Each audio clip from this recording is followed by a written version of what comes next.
of celebration as they achieved what no country has achieved before. They landed a soft and successful landing around the south pole of the moon. We've been bringing you pictures from these watching parties up and down India. We spoke a little earlier to Srikanth Chunduri, who was at a watching party in Bangalore, the founder of space community Agvera. We saw the moment there at Mission Control. Just describe to me what it looked like where you were. It was exciting because we had mostly children coming directly from school in their school uniforms, and there was like a lot of screams.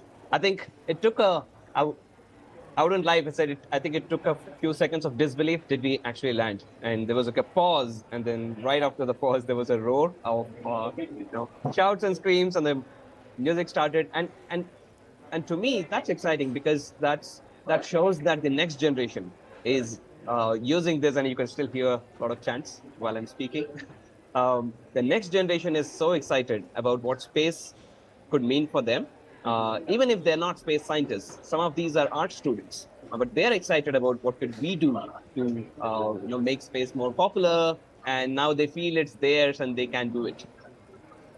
And Srikanth, what does it mean for people there to see a successful mission after, of course, in 2019, the Chandrayaan3 crashed when it was so close to the moon's surface? You really get the feeling that people were hoping, that they were crossing their fingers, that they were confident, but there was still, right until the last minute, there was still that element of doubt, wasn't there?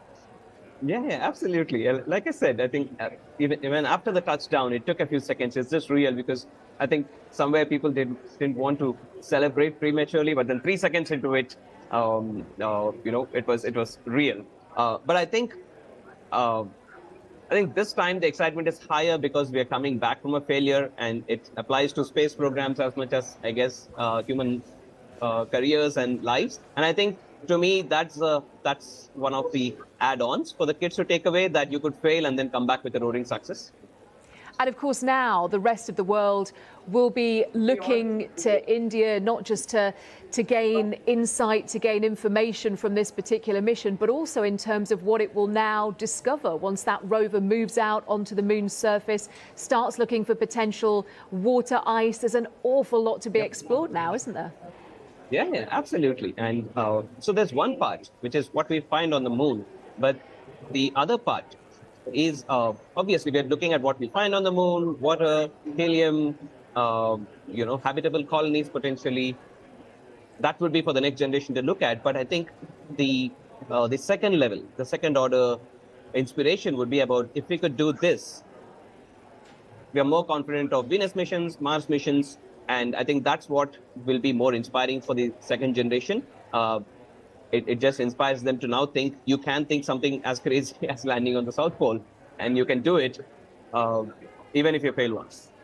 Yeah, you see, this is the thing. Part of it is about the scientific importance of this mission, but just listening to you talk there, a huge part of it as well is just about national pride.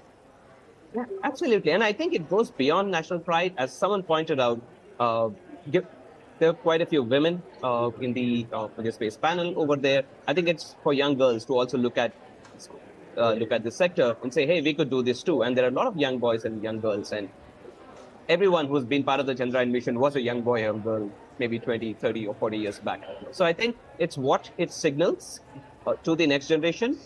I think it's as important as what it signals to the scientific community as such. Srikanth, thank you so much for joining us, Srikanth Chunduri.